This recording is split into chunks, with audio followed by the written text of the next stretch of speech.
Hello friend, मैं नेहा गुप्ता हमारे YouTube channel study 36 में एक बार फिर से आप सबका स्वागत करती हूँ। आज हम बात करने वाले हैं ग्लोबल पीक इंडेक्स की।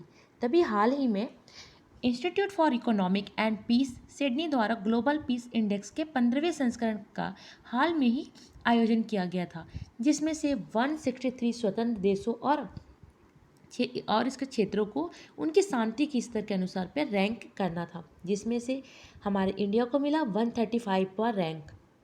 अगर आपके सामने क्वेश्चन आ सकता है आगे आने वाले एग्जाम में कि ग्लोबल पीस इंडेक्स में इंडिया को कौन सा रैंक मिला, तो आप बोल सकते हैं 135।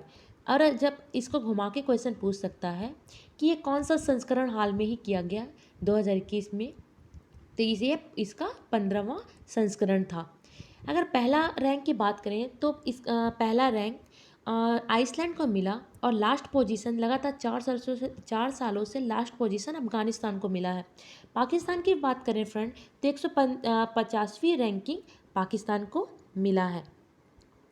अगर हम इसके मुख्य बिंदु की बात करें तो जीपीआई वैश्विक शांति का विश्व का यह प्रमुख माप है। यह रिपोर्ट शांति की प्रवृत्तियां, इसके आर्थिक मूल्य पर एक व्यापक डेटा संचालित विश्लेषण प्रदान करती है और शांतिपूर्ण समाजों को विकसित करने की सिफारिश करती है। रैंकिंग की बात करें फ्रेंड, तो रैंकिंग तो मैंने आपको बता दिया कि 2008 के बाद से आइसलैंड दुनिया भर में सबसे शांतिपूर्ण देश बन गया है। उसका पोजीशन पहला है। आइसलैंड के बाद की बात करें तो डेनमार्क, न्यूजीलैंड, पुर्तगाल और स्लोवेनिया जैसे अन्य देश भी इसमें सबसे शांतिपूर्ण देश हैं। अफगानिस्तान लगातार चौथे वर्ष से फिर से सबसे कम शांतिपूर्ण देशों की सूची में अंतिम स्थान पर आ। इसके बाद यमन, सीरिया, दक्षिण सूडान और इराक का स्थान है। इंडिया की बात करें तो लास्ट ईयर से इंडिया दो प्लेस या 2 पायदान ऊपर पहुंच गया है। भारत और उसके पड़ोसी देश की बात करते हैं फ्रेंड, तो भारत पिछले साल के रैंकिंग से 2 पायदान ऊपर चढ़ गया है और 135वां सबसे शांतिपूर्ण देश बन गया है। जबकि दक्षिण एशिया के क्षेत्रों की बात करें तो इंडिया का नंबर 5वां शांतिपूर्ण देश के रूप में है। इसी क्षेत्र में भूटान और नेपाल को पहले और दूसरे स्थान पर रखा गया है। बांग्लादेश दुनिया भर के 163 देशों में से 91 नंबर पर है और जबकि दक्षिण एशिया में बात करें तो वो तीसरे स्थान पर है। श्रीलंका 19वें स्थान की गिरावट के साथ 95वां रैंक उसे मिला है। जबकि दक्षिण एशिया के क्षेत्र में बात करें तो श्रीलंका को चौथा स्थान मिला है। पाकिस्तान ने मैंने बताया कि 150वां रैंक हासिल किया है। अब हम बात करते हैं friend IMD world competitiveness ranking 2021 की। तो IMD जिसे वर्ल्ड कॉम्पिटिटिवनेस इंडेक्स 2021 कहते हैं, विश्व प्रतिस्पर्धात्मक सूचकांक। ये चर्चा में क्यों है, तो ये चर्चा में इसलिए है कि विश्व प्रतिस्पर्धात्मक सूचकांक जिसे इंस्टीट्यूट फॉर मैनेजमेंट डेवलपमेंट द्वारा संकलित किया गया है, जो दुनिया भर की अर्थव्यवस्थाओं पर कोविड-19 के प्रभाव को जांच करता है। अगर इसके मुख्य बिंदु की बात करें फ्रेंड, तो इस सूचकांक में 64 देशों में भारत 43वें स्थान पर था। स्विट्जरलैंड इस सूची में सबसे ऊपर है। उसके बाद स्वीडन, डेनमार्क, नीदरलैंड और सिंगापुर का स्थान आता है। ताइवान को 8वां स्थान पर रखा गया है, जो 33 वर्षों में पहली बार टॉप 10 में पहुंचा है। यूए की बात करें तो 9वां रैंक और अमेरिका 10वां स्थान पर है। शीर्ष पे प्रदर्शन करने वाली जो एशियाई अर्थव्यवस्थाओं में सिंगापुर 5वां नंबर पे, हांगकांग 7वां नंबर पर, ताइवान 8वां और चीन 16वें नंबर पर शामिल है। अगर माइक्रोसॉफ्ट की बात करें फ्रेंड, तो माइक्रोसॉफ्ट ये क्वेश्चन भी मोस्ट इम्पॉर्टेंट है कि माइक्रोसॉफ्ट का नया चेयरमैन कौन है, तो सत्य नडेला जी इसके नए चेयरमैन के रूप में अभी उन्हें घोषित किया गया, उन्हें नए चेयरमैन बनाया गया है। इससे पहले ही वो माइक्रोसॉफ्ट ऑफिस के CEO थे। सत्य नडेला जी की बात करते हैं तो मैंने आपको बताया ये भारतीय मूल के निवासी हैं जो माइक्रोसॉफ्ट का चेयरमैन नियुक्त किए गए हैं। इससे पहले वे माइक्रोसॉफ्ट के CEO के रूप में कार्य कर रहे थे। इसके साथ ही अब नडेला की अधिक शक्तियाँ आ जाएंगी।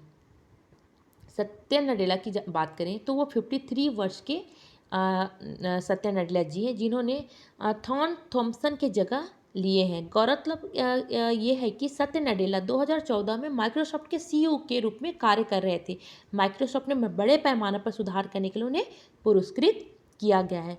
माइक्रोसॉफ्ट की बात करें फ्रेंड, तो माइक्रोसॉफ्ट अमेरिका की सबसे बड़ी तकनीकी कंपनी में से एक है। आपके सामने क्वेश्चन ये भी सकते हैं, माइक्रोसॉफ्ट की स्थापना कब हुई थी या किसके द्वारा की गई थी, या एक कौन सी कंपनी है। तो माइक्रोसॉफ्ट की स्थापना 4 अप्रैल 1975 को किया गया और बिल गेट्स और पॉल एलन के द्वारा किया गया, और यह एक आईटी कंपनी है। अगर इसके मुख्य या प्रमुख उत्पाद की बात करें तो Windows operating system, Bing LinkedIn, Azure, OneDrive, GitHubs, Microsoft Office, Xbox, Outlook, Microsoft Surface, Skype इसके प्रमुख उत्पाद हैं। वर्ल्ड सिकल सेल डे, क्या होता है world sickle cell day friend? तो मैं बता दूं कि हर साल 19 जून को वर्ल्ड सिकल सेल डे मनाया जाता है। संयुक्त राष्ट्र महासभा 22 दिसंबर 2008 को सिकल सेल्स रोग को एक सार्वजनिक स्वास्थ्य समस्या के रूप में मान्यता देने के लिए प्रस्ताव रखा था। अगर हम सिकल सेल की बात करें तो इसमें जो लाल रक्त कोशिकाएं हैं वो सर्कल रहती हैं बाद में, लेकिन इस रोग से पीड़ित व्यक्तियों के जो लाल रक्त कोशिकाएं हैं, जो एपिक देख रहे हैं फ्रेंड, इस टाइप के उसके रक्त कोशिकाएं हैं या रक्त आरबीसी हो जाते हैं। हम बात करते हैं कि वर्ल्ड सिकल्स डे क्या है या ये कैसी रोग है। तो ये एक अनुवांशिक रोग है। इसमें लाल रक्त कोशिकाएं गोलाकार के बजाय सिकल्स के आकार की हो जाती है, और इस रोग से पीड़ित व्यक्तियों को बार बार ब्लड ट्रांसफ्यूजन की जरूरत पड़ती। इस रोग के लक्षण की बात करें फ्रेंड, तो सांस लेने में तकलीफ, कमजोर प्रतिरक्षण क्षमता, बार बार संक्रमण होना, शरीर का कम विकास, देखने में कठिनाई, हाथ और पैरों में सूजन हो जाता है। हम बात करते हैं world day to combat desertification and थॉट। तो संयुक्त राष्ट्र हर साल 17 जून को मरुस्थलीकरण और सूखे का मुकाबला करने के लिए विश्व दिवस मनाता है। अगर थीम की बात करें इसकी, तो रिस्टोरेशन, लैंड और रिकवरी इसका थीम था। इसकी पृष्ठभूमि की बात करते हैं फ्रेंड, तो पृष्ठभूमि यह है कि संयुक्त राष्ट्र ने 1995 में मरुस्थलीकरण से निपटने के लिए संयुक्त राष्ट्र सम्मेलन के मसौदा के लिए तैयार किए जाने इस दिन की घोषणा की थी। सतत विकास लक्ष्य की बात करें तो एसडीजी के लिए 2030 एजेंडा में, एसडीजी का एक लास्ट वीडियो मैंने बनाया था फ्रेंड, आप उस वीडियो को देख सकते हैं। उसमें उसमें 2030 तक का एक एजेंडा है कि हमें 2030 तक जो 17 इसके लक्ष्य है उसे पूरा करना है, या पूरे लक्ष्य में हमें अपना अच्छा प्रदर्शन करना है। तो इसमें जो 15 नंबर का उद्देश्य ये भूमि के क्षरण को रोकना है, उसी उद्देश्य के हिसाब से वो 2030 तक के एजेंडा को पूरा करने के लिए उसमें शामिल किया हुआ है। अगर इसके हम महत्व की बात करें तो जैसे जैसे वैश्विक जनसंख्या बढ़ रही है, दुनिया समृद्ध होती जा रही है। भोजन, वस्त्र और पशुओं के चारे के लिए भूमि की अधिक आवश्यकता है। संयुक्त राष्ट्र के अनुसार विश्व की जनसंख्या 2050 तक 10 बिलियन तक पहुंच जाएगी।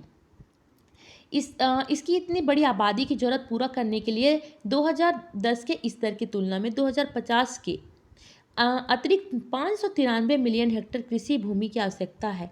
यह भारत के क्षेत्रफल का 2 गुना है। दूसरी ओर देखें फ्रेंड, तो जलवायु परिवर्तन के कारण भूमि की उर्वरता और उत्पादकता घट रही है। इस प्रकार मरुस्थली और सूखे का मुकाबला करने के लिए विश्व दिवस लोगों के भूमि क्षरण के प्रभावों को कम करने के लिए इसको शिक्षित करने पर केंद्रित करता है। आगे हम देखते हैं भारतीय डाक। तो हर साल भारतीय डाक 21 जून को मनाया जाता है, और 21 जून को अंतर्राष्ट्रीय योग दिवस भी मनाया जाता है। तो इस चर्चा में इसलिए फ्रेंड कि भारतीय डाक जो 21 जून 2021 को अंतर्राष्ट्रीय योग दिवस के अवसर पर दिन के सार को कैप्चर करने के लिए स्पेशल कैंसलेशन जारी करने जा रहा है। वे 7वें अंतर्राष्ट्रीय योग दिवस के उपलक्ष्य पर एक अनूठी पहल कर रहा है, या अनूठी पहल है। अगर मुख्य बिंदु की बात करें तो योग और अंतर्राष्ट्रीय दिवस वर्षों से डाक टिकट संग्रह के लिए लोकप्रिय विषय है। डाक विभाग के अंतर्राष्ट्रीय योग दिवस के अवसर पर 2015 में 2 स्मारक डाक टिकटों पर एक सेट और एक लघु पत्रक लॉन्च किया गया था।